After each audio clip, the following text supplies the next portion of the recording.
ज्यांना जायचे असेल त्यांनी काँग्रेस पक्षाची बदनामी करू नये.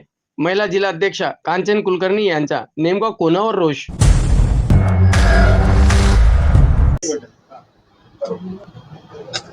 नमस्कार. सर्वप्रथम सगळ्या पत्रकार बंधू भगिनींचे स्वागत. आपण शॉर्ट नोटीसमध्ये सगळे उपस्थित राहिलात त्यासाठी खूप खूप धन्यवाद. आम्ही गेले 3 दिवस पक्ष कार्यालयातून जेव्हापासून आमचे नवनिर्वाचित अध्यक्ष राजाभाऊ पाटकरांची नियुक्ती झाली आहे तेव्हापासून या कार्यालयात आमच्या बैठका सुरू आहेत आणि सगळेच आमचे ब्लॉक अध्यक्ष आमच्या सोबत आहेत. कोणी कुठे गेलेला नाही, सगळे सोबत आहेत.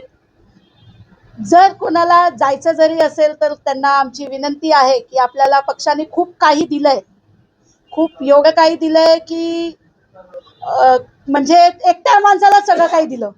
तर आपल्याला जर कुठे जायचंही जर असेल तर कृपया करून पक्षाची बदनामी करून जाऊ नये. काँग्रेस पक्ष हे आपली आई आहे.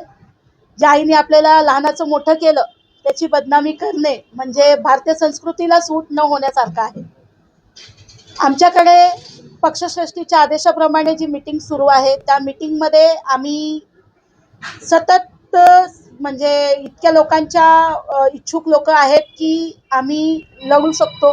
पक्षश्रेष्ठीने सांगितलं आहे की तुम्ही लोकल बॉडीचे सगळ्या लोकांनी बसून ठरवायचं आहे की आपण महाविकास आघाडीत लढायचं आहे की नाही लढायचं आहे. तर आमची तयारी आहे आघाडीत लढण्याची, असं पक्षश्रेष्ठी आम्ही सगळे तिन्ही पक्ष बसून हे ठरवू आणि जास्तीत जास्त काँग्रेस पक्षाचे नगरसेवक कसे निवडून येतील येणाऱ्या निवडणुकीत हे आमचं या विषया अंतर्गत आपल्या सगळ्यांना बोलवण्यात आलं.